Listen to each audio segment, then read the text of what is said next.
नमस्कार। बहसको आजको यो श्रृङ्खलामा यहाँहरू सबै आदरणीय दर्शकहरूलाई म धेरै धेरै स्वागत गर्दछु। महेन्द्र भट्टराई।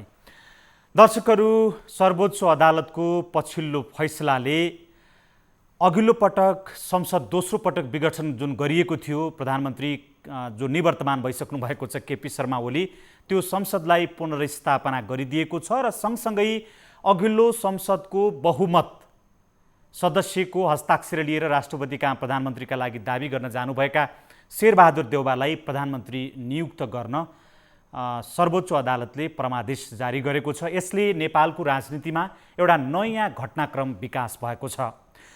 अब सर्वोच्च अदालतको यो फैसलासँगै प्रधानमन्त्रीमा शेरबहादुर देउवाको शपथ ग्रहण हुँदैछ आज, र उहाँले अब नयाँ बारी सुरु गर्दै हुनुहुन्छ र सम्भवतः उहाँसँग जुन विपक्षी गठबन्धनका रूपमा माओवादी केन्द्र र जसपाको उपेन्द्र यादव र बाबुराम भट्टराई पक्ष पनि सरकारमा सहभागी हुने जनाइसकेको छ र अरू पनि विपक्षी गठबन्धनका घटकहरू को सहभागी हुन्छन् यो समयक्रममा यसको क्लियर हुँदै जानेछ। खास गरी 40 महिना बढी समयसम्म देशको प्रधानमन्त्री रहनुभएका केपी शर्मा ओलीले आज राष्ट्रका नाममा अन्तिम सम्बोधन गर्नुभयो। प्रधानमन्त्रीबाट विदाई हुँदै गर्दा उहाँले चाहिँ अदालतमाथि ठुलो रोष प्रकट गर्नुभएको छ। अदालतले चाहिँ राजनीतिलाई खलबल्याएको र सन्तुलनलाई बिगारेको भनेर आरोप लगाउनु भएको छ। खास गरी अहिलेको जुन घटनाक्रम छ, यो घटनाक्रमले मुलुकको आगामी राजनैतिक यात्रा कसरी अगाडि बढ्छ, संवैधानिक ढङ्गले, न्यायिक ढङ्गले र राजनैतिक ढङ्गले मुलुक अब कस्ता अगाडि बढ्दैछ।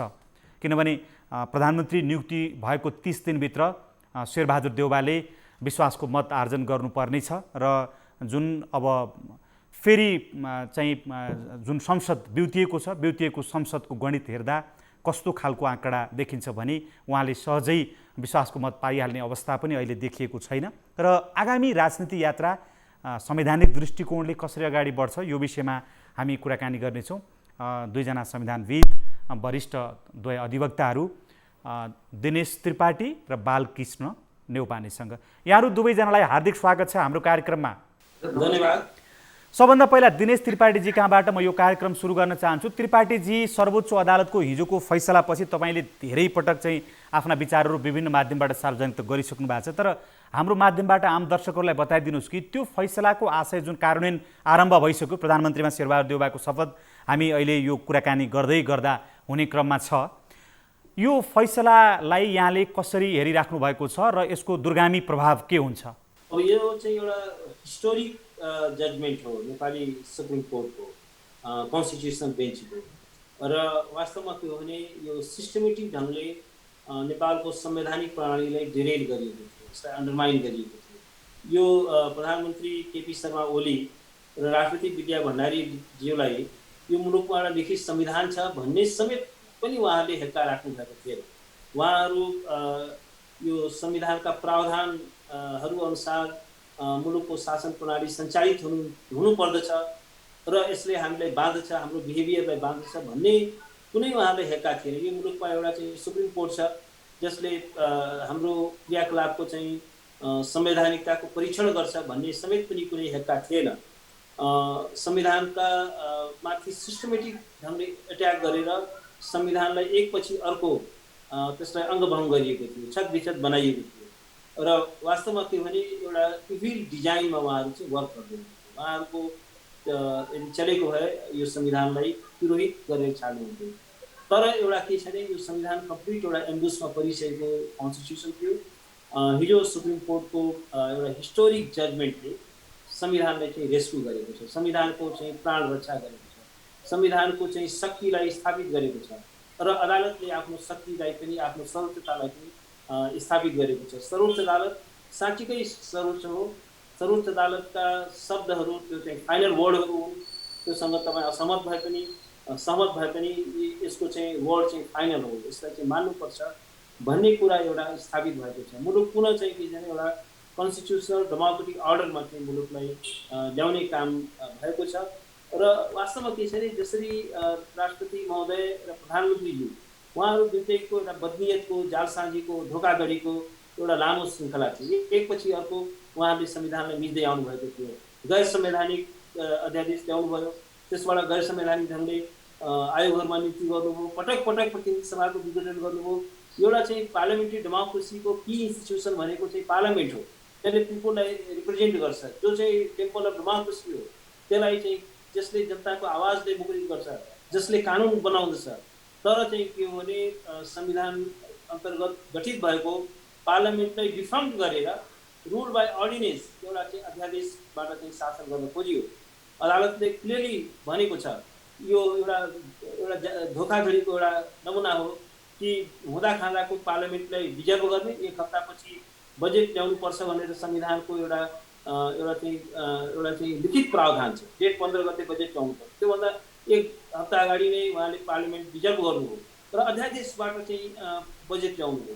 अध्यादेशबाट बजेट ल्याउने भन्ने चाहिँ कुनै पनि पार्लियामेन्ट्री डेमोक्रेसीमा त्यस्तो सम्भव छैन, किनभने पार्लियामेन्टले हो जसले ट्याक्स लगाउन सक्छ। स्टेटलाई चाहिँ एउटा स्पेन्डिङ र ट्याक्सिङ पावर भनेको चाहिँ के छ, पार्लियामेन्टले को एप्रुभल बिना त्यो सम्भव छैन।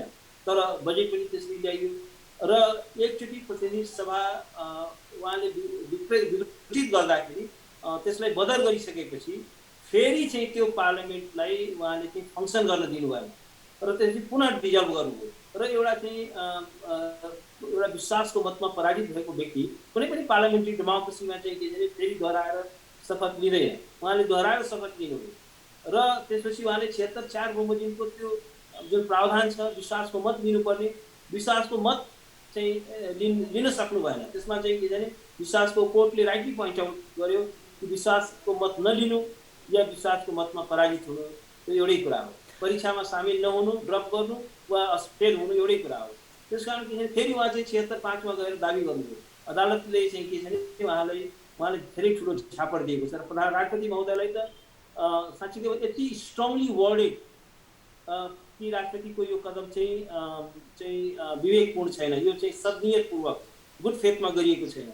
शब्द बदनियत प्रयोग गरेन, अदालतले अलिकति मर्यादा राखे, तर यो चाहिँ बदनियत, यो चाहिँ गुड फेथमा छैन भनेर भन्यो।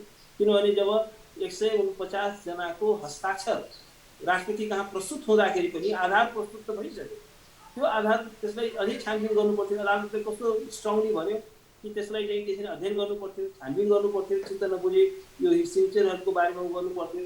अब चाहिँ दल त्याग समिति प्रावधान भोलि पार्लियामेन्टमा लाग्ला नलाग्ला त्यसको के हो, त्यो कुरा चाहिँ राष्ट्रपतिले गर्ने पनि होइन। उहाँले चाहिँ आफ्नो क्षेत्राधिकार पनि लाग्नुभयो, उहाँको चाहिँ के छ एउटा आधार प्रस्तुत गरेन। त्रिपाठीजी, म राष्ट्रपतिको भूमिकाका सन्दर्भमा म फेरि आउनेछु। तपाईँ एउटा मात्रै तपाईँसँग अहिले यो सन्दर्भमा मैले जान्न चाहेँ कि प्रधानमन्त्री र राष्ट्रपति तपाईँकै भाषा प्रयोग गर्ने हो भने एउटा ठुलो ग्रान्ड डिजाइन अनुसार संविधानलाई एम्बुसमा पार्ने योजनामा हुनुहुन्थ्यो, उहाँको चलेको भए भनेर भन्नुभयो। तर अब सर्वोच्च अदालतको फैसला नियमित रूपबाट आयो, फैसला पनि कार्यान्वयन पनि नियमित ढङ्गबाटै जुन भइसक्यो, किनभने प्रधानमन्त्रीमा शेरबहादुर देउबाको नियुक्ति भइसक्यो र उहाँ केपी ओलीले आफ्नो विदायी सम्बोधन राष्ट्रका नाममा गरेर गइसक्नुभयो।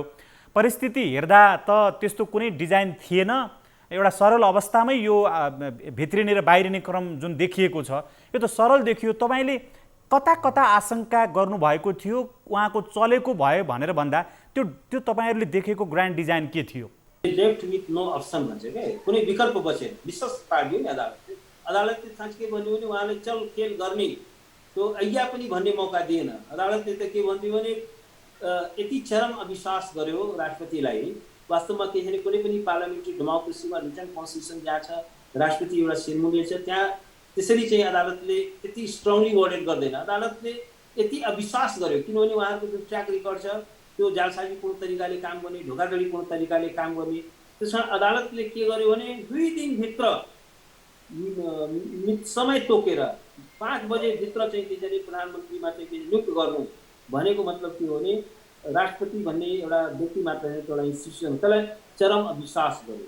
किनभने उहाँले पटक पटक चाहिँ के छ भने संविधानलाई चाहिँ हाइजेक गर्दै आउनुभएको थियो र वास्तवमा के छ कुनै पनि एउटा चाहिँ सभ्य लोकतान्त्रिक रूपमा अदालतले यति अविश्वास गरिसकेको व्यक्ति चाहिँ के छ पुनः चाहिँ पदमा बसिरहन मिल्दैन।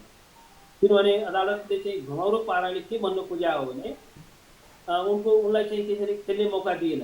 प्रधानमन्त्रीमा नियुक्त गर्नु मात्रै भनेको हो, उहाँले नियुक्तै गर्न नसक्नु, तर टाइम बााउन्ड गर्यो। पार्लियामेन्टलाई चाहिँ के छ भने विघटनलाई बदर मात्र गरेन, पार्लियामेन्ट विदिन 7 डेज भनेर टाइमै तोकेर डेटै तोकेर चाहिँ सर्वोच्च अदालतले आदेश गर्यो। त्यो भनेको चाहिँ के भने राष्ट्रपतिलाई ट्रस्ट नै गरे। सामान्यतया चाहिँ के छ भने पार्लियामेन्टको बैठक अधिवेशन बोलाउनु मात्रै भनिन्छ होला। त्यस कारण के छ भने अब यत्रो डिस्क्रेडिटेड भइसक्नुभयो र वास्तवमा के छ भने यो सबै अहिले त उहाँहरूको चाहिँ के हो भने जस्तो अस्तिसम्म पनि उहाँहरू सङ्कटकाल लगाउनु हुने, यो गर्ने त्यो गर्ने एउटा पुच्छे खालको कुरा गर्दैन। फैसलाको एक दिन अगाडि पनि जुलुस निकाल्न लगाउँदै हुन्। हिजो पनि चाहिँ के छ भने एउटा असभ्य दृश्य चाहिँ के छ भने उहाँहरूले देखाउनु भयो। सडकमा चाहिँ के छ भने पुतला जलाउने र चाहिँ मुर्दाबाद भन्ने, अदालतको विरुद्ध चाहिँ नारेबाजी गर्नु, यो एउटा असभ्य र अश्लील दृश्य हो। कुनै पनि लोकतन्त्रमा यस्तो हुँदैन। तर अब के हो गरिदियो भने अदालतले उहाँले यति निशस्त्र गरिदियो र एउटा कुरा के थियो भने अब उहाँहरूको चाहिँ टिक्ने आधार भएन। जस्तो भन्नुहोस् न, केही दिन केही साता यतादेखि मार्केटमा एउटा हल्ला फिजाइएको थियो कि सङ्कटकाल लगाइन्छ। धेरैको आशंका हिजो पनि के थियो भने अदालतको यो आदेश आएपछि त्यो सङ्कटकाल लगाइन्छ। जुन बेला मैले नै मेरै हिजोमा जब अदालतले 20 जना मन्त्रीहरूलाई पदमुक्त गर्यो, त्यो बेला पनि यो हल्ला मचाइएको थियो, त्यो सङ्कटकाल अझै लागु हुन्छ। तर एउटा कुरा के छ भने यो चाहिँ एउटा बिहाइन्ड द कर्टेन एउटा हामी बुझ्न सक्छौँ कि त्यो चाहिँ कोसिस पनि भएको थियो भन्ने कुरा आएको छ। तर चाहिँ के छ भने नेपालको मिलिट्री यति प्रोफेसनल छ, उसले क्लियरली के भन्यो भने हामी यस्तो कुनै पनि अनकन्स्टिट्युसनल कुरामा हामी चाहिँ कोलाबोरेट गर्दैनौँ। नेपालको मिलिट्री एउटा प्रोफेसनल मिलिट्री हो, पाकिस्तानको जस्तो मिलिट्री होइन।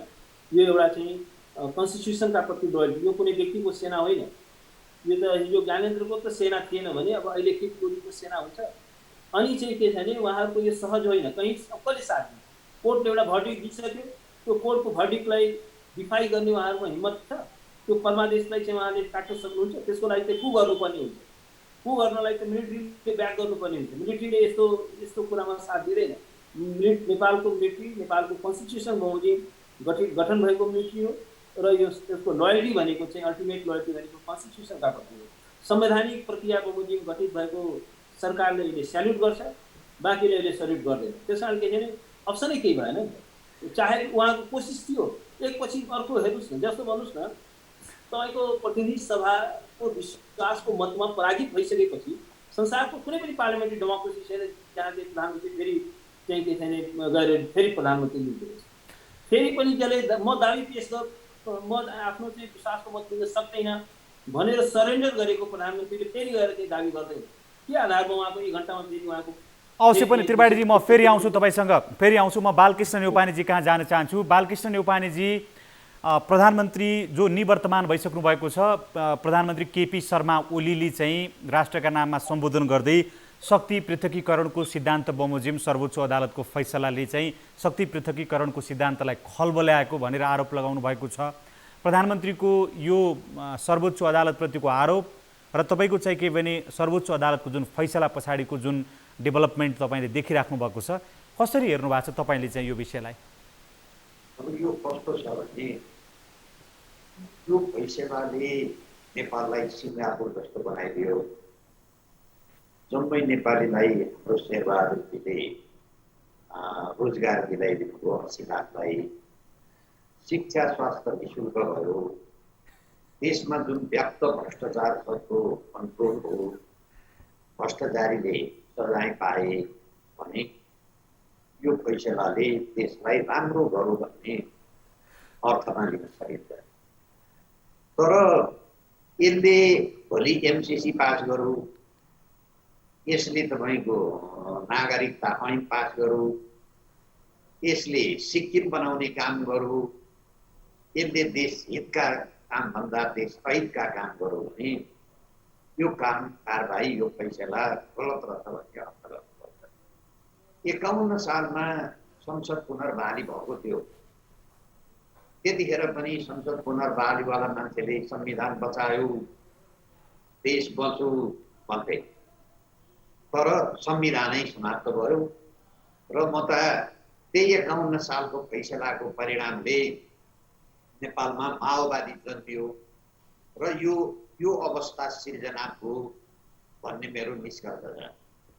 अब यो फैसला संविधान मात्रै हेर्नेका लागि यो ठुलो उपलब्धि होला, तर देश जनता देशका समस्या हेर्नेका लागि यो उपलब्धि नहुन पनि सक्छ। र एकछिनलाई मान्नुहोस्, भोलि यो संविधान फैसला देशका लागि हो नि, यसले देशलाई अहित गरो। अब एकछिनलाई मानौँ, अहिले शेरबहादुर देउपाजी प्रधानमन्त्री अहिले शपथ खानु हुँदैछ। उहाँ आज 5औं चोटि प्रधानमन्त्री नियुक्ति हुनुभयो।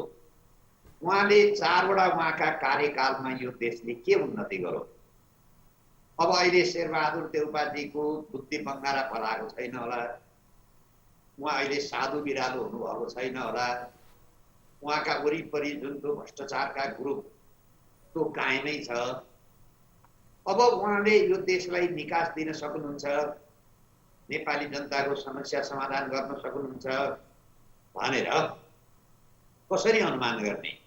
होइन, अब न्यौपानेजी यो चाहिँ एउटा समग्र देशको विकासको सन्दर्भ भयो। अहिले चाहिँ खास कुरा के थियो भने नेपालको संविधान 2072 जुन जारी भएको र कार्यान्वयनमा चरणमा अगाडि बढिरहेको जुन संविधानको कुरा थियो, त्यो संविधान कार्यान्वयनका चरणमा चाहिँ यो डिरियल गरियो, यसलाई चाहिँ लिकबाट बाहिर ल्याइयो। त्यो चाहिँ वर्तमान जो भर्खरै निवर्तमान हुनुभएका केपी शर्मा ओली र अरूले आरोप लगाए बमोजिम राष्ट्रपतिसँग मिलेर उहाँले चाहिँ वर्तमान संविधानलाई लिकबाट बाहिर पठाउनु भयो र अहिले सर्वोच्च अदालतको फैसलाले त्यसलाई लिकमा ल्यायो भनेर उहाँहरूले भनिराख्नु भएको छ। खासमा अब देशको विकास समृद्धि अरू थुप्रै कुरा त अब त्यो प्रधानमन्त्री परिवर्तन हुने बित्तिकै भइहाल्ने जुन तपाईँले भन्नुभएको छ त्यो होला जस्तो लाग्दैन। खालि यो शक्ति पृथकीकरणको सिद्धान्त बमोजिम जुन सर्वोच्च अदालतको फैसला छ यो मेल खान्छ खाँदैन, आज प्रधानमन्त्रीले जुन आरोप लाउनु भएको छ सर्वोच्च अदालतमाथि, यसमा तपाईँको राय बुझ्नु खोजेको न्यौपानेजी? मेरो भनाइ के मात्रै हो भने केपी शर्मा ओलीले चुनाव गर्छु भनेको थियो। कस्तो लोकतन्त्र हो जसमा लोकमा जाँदाखेरि संविधान सिद्धिने? कस्ता लोकतन्त्र पार्टी हुन् जसमा जनतामा नगएर अदालतमा मुद्दा मामिला गरेर झगडिया भएर सरकारका अथवा देशका पद खाने ती लोकतन्त्रवादी हुन्छन्? कस्तो संविधान बनाउँछौँ हामीहरूले जसमा जनतामा जाँदा जनतामा अधिकार सम्पन्न बनायौँ भन्छन्? यो अहिले केपी शर्मा ओलीले जनतामा जाउँ, म ठिक हो कि, प्रचण्ड ठिक हो कि, शेरबहादुर ठिक हो कि, माधव नेपाल ठिक हो कि, जनताले निर्णय गरिदेऊ न। सार्वभौम सत्ता त नेपाली जनतामा हो, लोकतन्त्र हो। लोकतन्त्रलाई हामीले कहाँ पुर्यायौँ भने अदालत तन्त्रमा पुर्यायौँ। र यो अदालत जाने भनेको मान्छे बिरामी भएपछि हस्पिटल जान्छ, त्यसलाई अपरेसन पनि गर्नुपर्न सक्छ, अपरेसन गरेर निस्किँदा फिर्ता नहुन पनि सक्छ। अब यो अहिलेको यो 72 सालको संविधान र 62-63 सालको 12 बुँदेबाट ल्याएको लोकतन्त्रलाई हाम्रा नेताले अदालती रूपी हस्पिटलमा पुर्याए। यी नेता कस्ता रहेछन्? राजनीतिलाई अदालतको न्यायाधीशले फैसला गरिदिनु पर्ने, यो लोकतन्त्र भयो।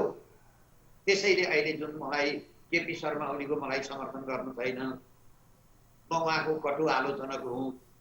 तर चुनाव भइदिएको भए गलत नेता छनौट हुन्थे, नयाँ नेता आउँथे, नयाँ पार्टी आउँथे, जनतामा जाँदा सिद्धिने लोकतन्त्र यो कस्तो लोकतन्त्र हो यो मैले बुझ्न नसकेको।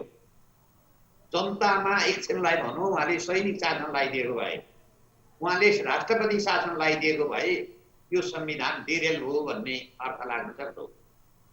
उहाँले के भन्नुभयो भने म फलाना दिन चुनाव गराउँछु, मलाई यी चाहिँ पार्टीका मान्छेले काम गर्न दिएनन्, म यो देशलाई त स्वर्ग बनाइदिन खोजेको हो, अब मलाई जनताले पत्याउ।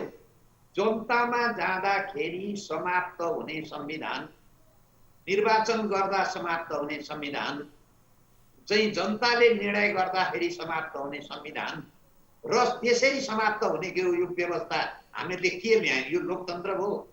यो त तानाशाही तन्त्र भयो। झगडा गरेर झगडिया न्यायाधीशका पछाडि कुदेर अनि त्यहाँबाट के हो भने पद खाने। अहिले केपी शर्मा ओलीलाई, अहिले यो हाम्रो चाहिँ शेरबहादुर देउपालाई हिम्मत भएको भए त म चुनावमा जितेर चुनाव गरेर उहाँले 2 त्याग ल्याएर प्रधानमन्त्री हुँदाखेरि जुन गौरव आउँथ्यो नि, मलाई जनताले समर्थन दिए, जनतालाई धन्यवाद दिनु पर्थ्यो नि। त्यसैले मैले यो नबुझेको के हो थाहा छैन मलाई।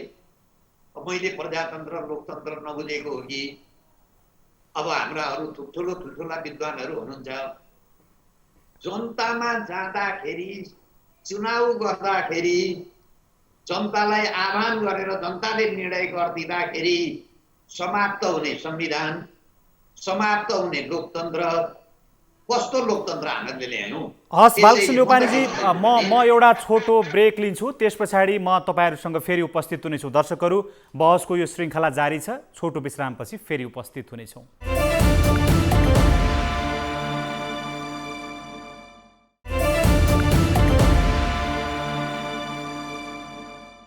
विश्रामपछि पुनः हार्दिक स्वागत छ। बहसको आजको यो श्रृङ्खलामा हामीसँग वरिष्ठ अधिवक्ताद्वय दिनेश त्रिपाठी र बालकृष्ण न्यौपाने हुनुहुन्छ। पुनः यहाँहरूलाई स्वागत छ हाम्रो कार्यक्रममा। धन्यवाद। म त्रिपाठीजी कहाँबाट जान्न चाहन्छु, अब संविधानको प्रावधान अनुसार जो शेरबहादुर देउवा प्रधानमन्त्री बन्नुभएको छ, सर्वोच्च अदालतले फैसला गर्यो र उहाँको नियुक्ति भइसकेको छ। अब संविधान अनुसार जुन 76(5) अनुसार उहाँ प्रधानमन्त्री नियुक्त भएपछि अब उहाँले 30 दिनभित्र विश्वासको मत लिनुपर्छ भनेर भनिएको छ। यहाँले अब बिउतिएको संसदको अङ्कगणित लगभग यहाँले हेरिसक्नु भएको छ कि माधव कुमार नेपाल जो विपक्षी गठबन्धनमा हुनुहुन्थ्यो, अघिल्लोचोटि 149 जनाको हस्ताक्षर लिएर जाँदाखेरि माधव नेपाल पक्षका 23 जना सांसदहरूको हस्ताक्षर त्यसमा थियो र सर्वोच्च अदालतमा पनि निवेदकका रूपमा उहाँहरू हुनुहुन्थ्यो। तर विपक्षी गठबन्धनबाट म बाहिरिन सक्छु भनेर माधव नेपालले त्यहाँबाट बिदाय लिइसक्नु भएको छ भने अब जुन अल्पमतको जगमा उहाँलाई आज प्रधानमन्त्री नियुक्ति गरिँदैछ, अबको प्रोसेस के हुन्छ? संवैधानिक प्रोसेस अलिकति बताइदिनुहोस् न। अब यसमा एउटा कुरा के हो भने हिजोको जुन सर्वोच्च अदालतको फैसला आयो त्यसमा एउटा चाहिँ त्यसलाई एउटा सहजीकरण पनि गरिदिएको छ विश्वासको मतलाई। किनभने एउटा धेरै ठुलो सरकारी पक्षको धेरै ठुलो कुतर्क थियो। उनले कन्टेन्सन के थियो भने 76(5) बमोजिम पनि हुइप लाग्छ, यो त निर्दलीय बनाउनु खोज्यो। अब यस्ता खालका चाहिँ तर्कहरू अगाडि सारियो, तर सर्वोच्च अदालतले त्यसलाई आउटराइटली रिजेक्ट गर्यो। सर्वोच्च अदालतले के भन्यो भने त्यसो भए संविधानमा अलरेडी धारा 76(2) छँदैछ, अलरेडी 76(3) पनि छ, 76(1) पनि छ, र 76(2) हुँदाहुँदै फेरि 76(5) किन राखियो त? यदि दलीय आधारमै नियुक्त हुने हो भने, दलीय अङ्कगणितकै आधारमा हुने हो भने त 76(5) को बन्दोबस्त गर्नु जरुरी छैन। त्यस कारण एउटा कुरा के छ भने एउटा प्रतिषेधको हिजो चाहिँ वास्तवमा परमादेश पनि जारी भयो, प्रेषण पनि जारी भयो र प्रतिषेध पनि जारी भयो। सर्वोच्च अदालतले के भने प्रतिषेधको आदेश जारी गर्दै के भने यो अहिले चाहिँ के भने कुनै यो बिलको प्रति अगाडि यसमा लाग्दैन। यो एउटा यो चाहिँ के भने एक्सेप्सनल अपवादको यो धारा हो। यो संविधान प्रतिनिधि सभाको चाहिँ एउटा प्राण रक्षाको धारा, सर्भाइभलको धारा हो। एउटा वास्तवमा के भने यो एउटा म त के भन्छु भने यो पार्लियामेन्ट्री डेमोक्रेसीको पार्लियामेन्टको लागि एउटा एन्टिबायोटिक हो। यो कहिलेकाहीँ चाहिँ के छ भने एउटा एकदम एक्सट्रिम सिचुएसनमा कहिलेकाहीँ बिरामीलाई एन्टिबायोटिक दिएर चाहिँ बचाउनु पर्ने हुन्छ। त्यसो भने यो एन्टिबायोटिक पार्लियामेन्टको जीवन रक्षाको लागि राखिएको धारा हो कि जब दलीय आधारमा सरकार बन्न सकेन भने कहिलेकाहीँ के हुन्छ भने यो हाम्रो जस्तो रूपमा हाई भोल्टेज पोलिटिक्स हुन्छ, निषेधको राजनीति हुन्छ। त्यस कारण के छ भने एउटा चाहिँ पोलिटिकली राजनीतिक दलका व्यक्तिहरू राजनीतिक दलकै कारणले चाहिँ नहुन सक्छ। कहिलेकाहीँ एउटा व्यक्तिको नाममा त्यसको समर्थन जुट्न सक्छ, एउटा चाहिँ टावरिङ पर्सनालिटी या एउटा चाहिँ करिस्मेटिक पर्सनालिटीले पनि पार्लियामेन्टमा चाहिँ के भने कन्फिडेन्स होल्ड गर्न सक्छ। त्यस कारण के छ भने अब सर्वोच्च अदालतले एउटा कुरा चाहिँ के छ भने त्यो बाटो ओपन अप गर्यो। अब चाहिँ के छ भने त्यहाँ कसैले अनुशासन लगाएर अब चाहिँ के हो भने कसैलाई पनि कारवाही गर्न सक्ने, कसैले विचार व्यक्त गर्यो या मतदान गर्यो भने पनि त्यो कारवाही हुन सक्ने अवस्था भएन। भनेपछि अब देउवाजीको लागि एउटा चाहिँ विश्वासको मत लिने मार्ग चाहिँ के छ भने धेरै सहज भइसकेको अवस्था छ। अर्को कुरामा माधवजीहरूलाई पनि म के भन्न चाहन्छु भने अब अहिले त उहाँहरूको यो प्रारम्भिक कुरा होला, तर अहिले यो नेगोसिएसनको प्रोसेस, छलफलको प्रोसेस बाँकी नै छ। अहिले त बल्ल हिजो परमादेश आयो। त्यस कारण उहाँहरूले जब एउटा चाहिँ देउवाजीलाई प्रधानमन्त्री नियुक्त गर्नका लागि हामी अल्टरनेटिभ गभर्मेन्ट हामी चाहिँ दिन सक्छौँ, किनभने उहाँले त्यो कमिटमेन्ट गर्नुभयो। सर्वोच्च अदालतका अगाडि पनि उहाँहरू वचनबद्ध हुनुभयो नि। शेरबहादुर देउवालाई चाहिँ के भने हामी प्रधानमन्त्री बनाउन चाहन्छौँ र जुन त्यो भनेर उहाँले आधार पनि प्रस्तुत गर्नु। जुन 76(5) को जुन धारा छ, प्रधानमन्त्रीले आधार कुनै सांसदले आधार प्रस्तुत गरेमा त्यो आधारको लागि उहाँहरू चाहिँ उभिनुभयो। सर्वोच्च अदालतमा पनि सशरीर उहाँहरू उभिनुभयो। अब अहिले आएर जब त्यो चाहिँ के भने त्यसलाई एउटा चाहिँ तार्किक परिणतिमा पुर्याउने बेला छ। त्यस कारण के भने हिजो गरेको हस्ताक्षर त्यसो भए त्यो होइन रहेछ। त्यो त उहाँहरूको पनि त राजनीतिक विश्वसनीयताको कुरा हुन्छ नि। त्यसलाई चाहिँ एउटा तार्किक निष्कर्षमा पुर्याउनु पऱ्यो नि, एउटा लजिकल इनमा पुर्याउनु पऱ्यो नि। नभए त सर्वोच्च अदालतलाई पनि धोका दिए जस्तो हुन्छ नि। सर्वोच्च अदालतले उहाँलाई नै विश्वास गरे। सर्वोच्च अदालतले चाहिँ हिजो आफ्नो फैसलामा क्लियरली बोलेको छ कि 149 जनाको चाहिँ के भने हस्ताक्षर प्रस्तुत भइसकेपछि अब यो त मोर देन इनफ, यो नै एउटा आधार हो, सबैभन्दा ठुलो आधार त्यही हो भनेर उहाँले सर्वोच्च अदालतले त्यो कुरालाई उहाँको हस्ताक्षरले टेकेको छ। अब अहिले आएर उहाँले चाहिँ माधवजीहरूले चाहिँ के भने आफ्नो राजनीतिक पुँजी, आफ्नो राजनीतिक विश्वसनीयता, राजनीतिक इमान्दारिता, संवैधानिक नैतिकतालाई बचाउनलाई पनि अब चाहिँ के भने एउटा चाहिँ यो वैकल्पिक सरकारको चाहिँ निर्माणलाई उहाँले चाहिँ एउटा तार्किक निष्कर्षमा पुर्याउनु पर्ने हुन्छ। अब उहाँले चाहिँ प्ले गर्न पाइँदैन। यो त त्रिपाठीजी तपाईँको आग्रह भयो, तर अब माधव नेपालजीहरूको धरातल अहिले हेर्दा त्यहाँ त्यो पार्टी एकताका लागि तपाईँको चाहिँ के अरे कमिटी कार्यदल बनेर 10 बुँदे अग्रिमेन्ट गरिएको छ र अब जस्तो हो एक महिना पछाडि विश्वासको मत शेरबहादुर देउवाले लिनु भएन भने केपी ओलीले जे चाहनु भएको थियो, जे गर्नु भएको थियो त्यही हुने भयो नि त भने निर्वाचन हुने भयो। एउटा चाहिँ मैले एउटा पक्ष त्यो आफ्नो विचार प्रकट गर्छु। अर्को कुरा के छ भने अब चाहिँ के हो भने नेगोसिएसनको प्रोसेस बाँकी छ। मोस्ट लाइकली मलाई विश्वास छ कि उहाँले विश्वासको मत लिनु होला। लिन सक्नु भएन भने अब चाहिँ के छ भने फेरि निर्वाचनको बाटो प्रोसेस फेरि के हुन्छ भने अब चाहिँ लिडरसिप चेन्ज हुँदैन। देउवा नभएर अरू कसैको नेतृत्वमा चुनाव हुने होइन। अब शेरबहादुर देउवा चाहिँ प्रधानमन्त्री नियुक्त भइसकेपछि उहाँले विश्वासको मत लिनु होला। विश्वासको मत प्रथम कदाचित दिन सक्नु भएन भने पनि उहाँ चाहिँ एउटा केयरटेकर गभर्मेन्ट हुन्छ र विदिन 6 मन्थ चाहिँ इलेक्सन गराउनु पर्ने हुन्छ। तर चाहिँ मुलुकको राजनीतिका हिसाबले हेर्दा त एक महिना अगाडि पछाडिको कुरा मात्रै हो। आखिर निर्वाचनमा जाने परिस्थिति त बन्दैछ, किनभने उहाँले विश्वासको मत लिनु भएन भने निर्वाचनमा जानुको अर्को विकल्प छैन, तपाईँले भनिराख्नु भएको छ। अनि फेरि संसद त बचेन, तात्विक भिन्नता के आउने भयो त भन्न खोजे कि?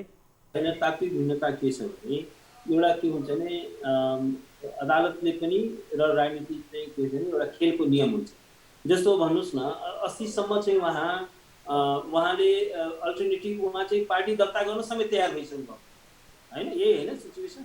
80सम्म उहाँ चाहिँ के अरे पार्टी दर्ता गर्न तयार भइसक्नु भएको थियो। प्यारलल कमिटी खोल्ने तयारी गर्दै हुनुहुन्थ्यो। राजीनामा समेत दिने तयारी गरिसक्नु भएको थियो। लास्ट मिनट केही कारणले उहाँको चाहिँ राजीनामा हुन सकेन प्राविधिक कारणले।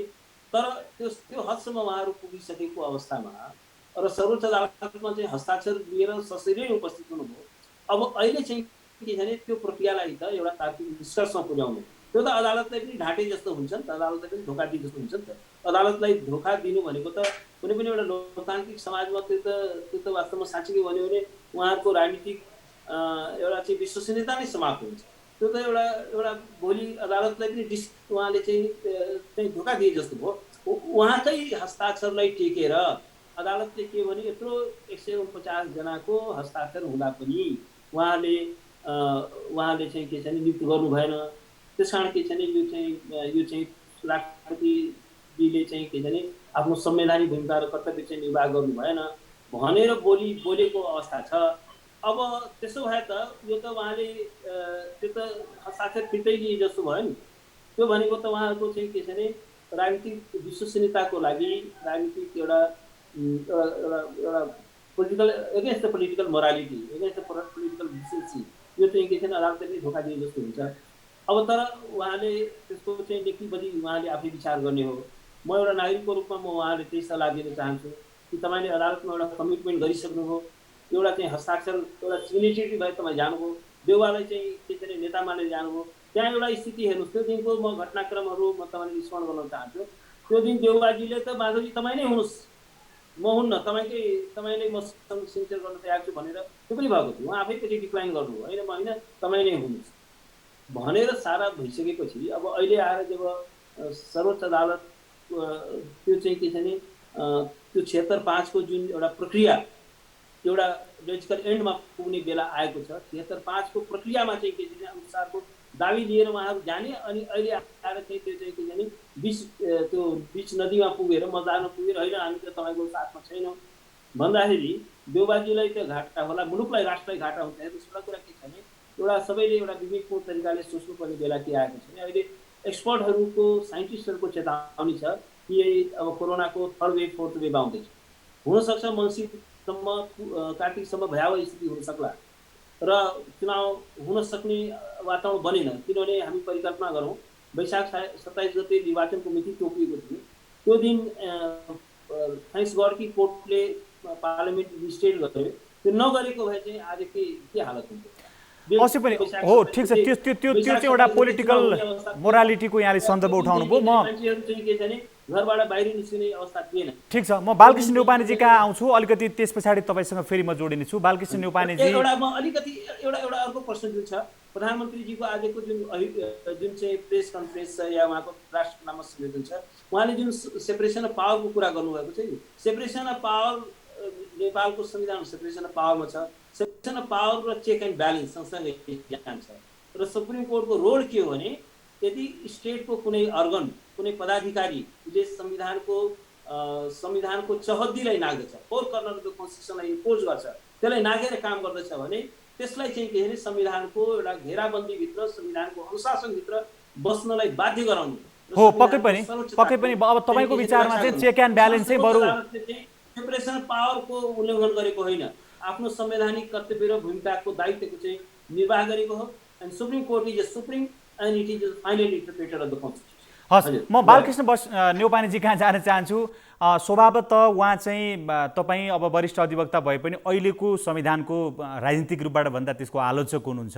यो संविधान कस्तो बन्यो जुन संविधानले का अनुसार जुन कार्यान्वयनका चरणमा नेपालका दुईवटा कम्युनिस्ट पार्टीहरू तपाईँको चाहिँ के भने जनताको बिचमा गएर 2/3 करिब मत ल्याएर आएका थिए। 5 वर्ष स्थिर सरकार विकास हुन्छ भनेर भनिएको थियो। यसमा चाहिँ तपाईँको कसको कमजोरी देखिराख्नु भएको छ? यो संविधानै कमजोर हो अथवा कार्यान्वयनकर्ताहरू कमजोर भए अथवा ओलीको यसमा रोल के रह्यो? यो तपाईँको चाहिँ के भने स्थिरता शान्ति विकासका लागि उहाँको पनि त भूमिका होला नि, किनभने उहाँले पनि सबैलाई मिलाएर लैजाने प्रधानमन्त्रीको हैसियतले देशलाई विकासको गतिमा लैजाने भूमिका उहाँको पनि थियो। तपाईँले कसरी त्यस्तो भयो, तपाईँको विचारमा के भन्नुहुन्छ? यो चाहिँ म चाहिँ के देख्छु भने यो संविधानको समस्या हो। यो जसले बनाए पनि इट्टा बाँध्दै निस्किन्छ, त्यसको अर्थ त्यो इट्टा बनाउने साँचोमा समस्या छ। यो 12 बुँदे दिल्ली सम्झौताबाट आएको यो जुन संविधान, यी नेता के उद्देश्यका लागि त्यो सम्झौता गरिएको थियो, आन्दोलन के गरिएको थियो, के आयो, त्यसको अलगै इतिहास होला। तर यो व्यवस्थाले 2/3 सरकार राख्न सकेन, 2/3 सरकार 5 वर्ष सञ्चालन गर्न सकेन। यो समस्या मान्छेले गर्ने होइन, यो व्यवस्थाले गर्नुपर्छ, संविधानले गर्नुपर्छ। त्यसैले यो चाहिँ के हो भने व्यवस्था र संविधानको असफलता हो, अब नेताको असफलता हो। अनि नेता चाहिँ कहाँ जानु पर्यो भने राजनीतिबाट निर्णय गर्ने कुरा न्यायाधीश अदालतबाट जानु पर्यो। कि हाम्रा नेता चुनाव गराउन सक्दैनन्, सर्वोच्च अदालतको न्यायाधीशले गएर चुनाव गराइदिनु पर्छ। अनि यो चाहिँ राजनीतिक विवाद निरूपण गर्न सक्दैनन्, न्यायाधीशले फैसला गर्नुपर्छ भनेपछि यो व्यवस्था काम लाग्यो। हाम्रो ऐतिहासिक पृष्ठभूमि होइन न्यौपानेजी, सुन्नुहोस् न, जस्तो तपाईँको लोकतान्त्रिक व्यवस्थामा राजनीतिक अङ्गहरूका बीचमा मतभेद भएपछि अदालतमा त्यो विषय गएपछि त अदालतले निरूपण गर्नु पर्यो। अदालत आफै अग्रसर भएर त गरे होइन नि त, किन अदालत पनि त लोकतन्त्रको एउटा महत्त्वपूर्ण अङ्ग हो नि त।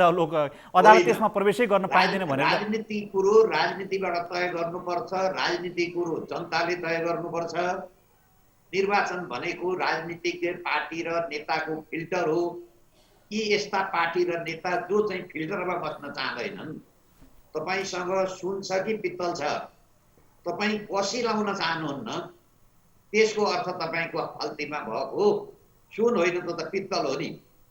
त्यसैले मैले अघि पनि तपाईँलाई के भने जो नेता र पार्टी निर्वाचनमा जाँदैन, अदालतमा जान्छ। केपी शर्मा ओली गलत मान्छे होलान्, आफ्नो ठाउँमा छ, तर केपी शर्मा ओलीले म जनतामा निर्वाचन गर्न जान्छु, हामी दुईटै जाउँ। केपी ओलीले आफू प्रधानमन्त्रीमा रहिरहँदा चाहिँ के भने यो कुरा सबै ठिक छ, यो व्यवस्था रहने अथवा संसद रहने, आफू चाहिँ प्रधानमन्त्रीबाट हट्नुपर्ने परिस्थिति भएपछि संसदै विघटन गरिदिने जुन घटना हामीले बेहोर्यौँ नि, यो त त्यति तपाईँको लोकतान्त्रिक विधि होइन नि। आफूले नसकेपछि अर्को कोही मान्छेले बहुमत जुटाएर सरकार चलाउन सक्ने परिस्थिति बन्यो, जस्तो तपाईँको 149 जना सांसदको हस्ताक्षर गयो, त्यो तपाईँको होइन।